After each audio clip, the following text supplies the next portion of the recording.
Di dalam Matius 11 ayat 28, marilah kepadaku semua yang letih, lesu, dan berbeban berat, aku akan memberikan kelegaan kepadamu. Ini termasuk dalam hal pikiran, karena banyak orang depresi, stres itu karena beban pikiran, letih lesunya karena pikiran gitu ya.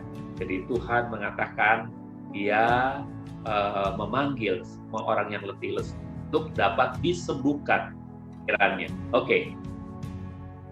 Dalam pelajaran ini kita akan coba memperkenalkan kepada pembuat pelajaran ini coba memperkenalkan kepada kita sebuah topik yang punya potensi untuk mengubah hidup dan pelayanan kita. Ya, ini soal pikiran. Jadi mereka akan memberikan kepada kita apa yang setara dengan pewahyuan tentang pikiran kita. Jadi mereka sudah dapatkan pewahyuannya, makanya mereka buat pelajaran ini dan mereka bagikan kepada kita. Dalam mengerjakannya, dalam kita belajar, doa mereka, si pembuat ini, kiranya Elohim menyediakan suatu mujizat kesembuhan untuk pikiran-pikiran Anda yang mempersepsi apa yang pelajaran ini akan ungkapkan. Ya, jadi Tuhan membuat kita betul-betul bisa mempersepsi apa yang disajikan dalam pelajaran ini, mempersepsi dengan baik tentunya ya, memahami tentunya dengan baik. Ini gambar pikiran kita ya. Oke, kita lihat. Oke, satu orang menceritakan kisah pengalamannya bersama kemampuan dan kehendak Tuhan untuk menyembuhkan pikirannya. Jadi dia menceritakan bagaimana Tuhan mampu dan mau menyembuhkan pikirannya. Ya, Tuhan mau dan mampu menyembuhkan pikirannya. Ia berkata, suatu infeksi yang serius disertai demam yang tidak terkontrol telah menyerang otak saya dengan parah. 4 dokter spesialis yang berbeda menyatakan bahwa otak saya telah rusak berat dan tidak bisa diperbaiki lagi. Bayangkan, ada 4 dokter spesialis saraf mungkin ya, spesialis otak yang berbeda-beda itu menyatakan bahwa otaknya telah rusak berat dan tidak bisa diperbaiki lagi.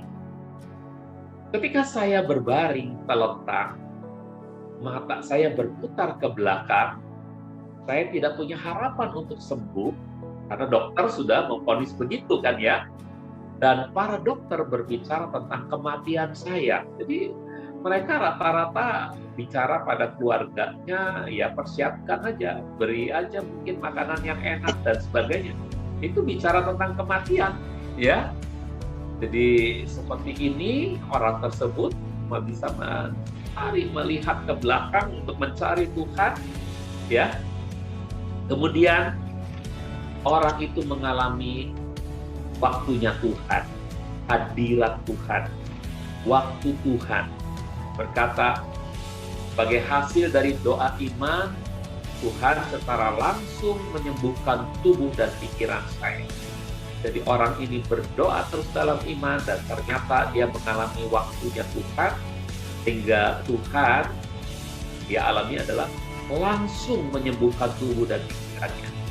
Dan jika dia, Tuhan yang melakukan bagi orang itu, ya, menyembuhkan orang itu, maka dia pun akan melakukan bagi yang lain juga, termasuk bagi saudara, bagi saya. Karena kita seringkali nggak menyadari bahwa mungkin pikiran kita itu sedang sakit, ya, mungkin pikiran kita itu tuh ada dalam keadaan yang lemah. Nah, kita perlu kesembuhan, kita perlu kondisi pikiran yang jadi sempurna.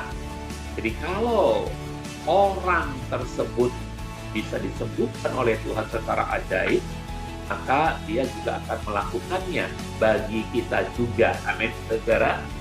Oke ya.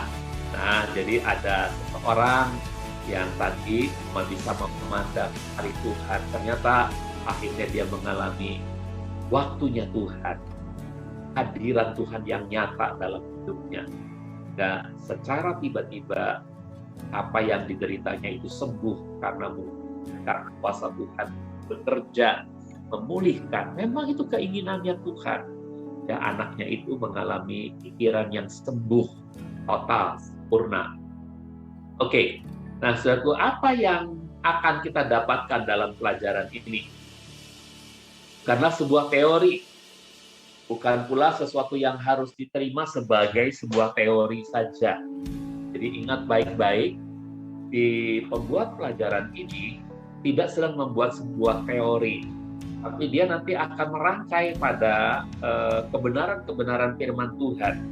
Namun mungkin pada bagian permulaannya ini itu hanya hal-hal teknis dulu mengenai pikiran itu sendiri gitu ya. Itu yang didalami lebih dulu. Makanya ada beberapa hal yang saya memang tidak menguasai, tapi mungkin nanti kita bisa berbagi siapa yang lebih mengerti mengenai hal-hal berkaitan dengan komputer dan lain sebagainya gitu ya. Kalau ada yang ngerti boleh nanti kasih jawaban ya. Jadi apa yang disajikan oleh si pembuat pelajaran ini yang sudah mendapatkan wahyu khusus dari Tuhan itu bukan teori, tapi selain dialami oleh temannya, dia sendiri mengalami dan tentu saja itu berkenaan atau berkaitan atau berdasar pada firman Tuhan yang hidup ya. Jadi bukan teori. Konsep-konsep ini telah diajarkan di seluruh Amerika Serikat, di mana umat Tuhan telah menyaksikan banyak sekali mujizat kesembuhan terjadi dalam pikiran banyak orang, bahkan ketika mereka mendengarkan pelajaran ini. Jadi ketika pikirannya disembuhkan, maka penyakit tubuhnya pun dapat disembuhkan, saudara. Karena seringkali penyakit tubuh itu ya, itu berasal dari pikiran.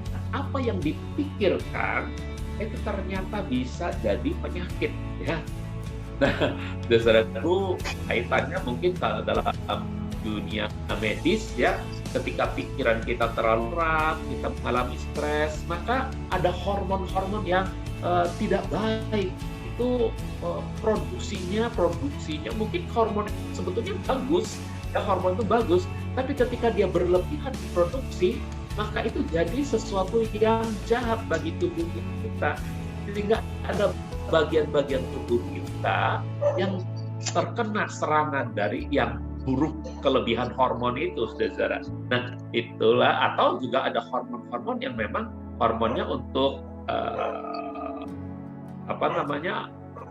hormon untuk menahan sakit, hormon untuk hal-hal semacam itu, saudara, kalau berlebihan tentu sangat berbahaya. Nah, jadi tergantung pada pikiran, saudara-saudara. Ketika pikiran kita disebutkan, maka banyak penyakit tubuh yang lain yang juga, ya. Oke. Nah, di Amerika ini sudah banyak terjadi sehingga mereka mengadakan Miracle Healing Crusade, ya.